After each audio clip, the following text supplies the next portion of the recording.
Mwenyekiti wa umoja wa vijana wa Chama cha Mapinduzi UVCCM mkoa wa Dodoma, Abdul Habib Mwanyemba amesema baadhi ya viongozi wa vyama vya upinzani ambao wamekuwa wakijinasibu na kudai no reform no election ni waongo, akidai kuwa hufanya vikao vya siri vya kuandaa watu kugombea nafasi mbalimbali katika uchaguzi mkuu ujao. Mwanyemba ameyasema hayo mkoani Dodoma katika ziara yake ya kamati ya utekelezaji wa UVCCM mkoa na wilaya ya Mpwapwa walipotembelea shule ya msingi Kingiti kuzindua shina tawi katika kijiji cha Iyenge na Lukole. Aidha amesema wanayoyaongea viongozi hao yanakinzana na uhalisia kutokana na wao kukosa msimamo. Msikilize huyu hapa alafu dondosha maoni yako hapa.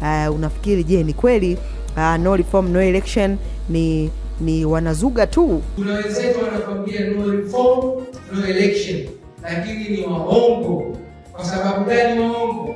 Hapa tulipo wanafanya vikao vya siri, wanaandaa watu wa kugombea udiwani, wanafanya vikao vya siri, wanaandaa mtu wa kugombea ubunge, tunamjua na tunasubiri twende sehemu yake husika tukamwambie kwamba wewe unatokana na chama chako hiki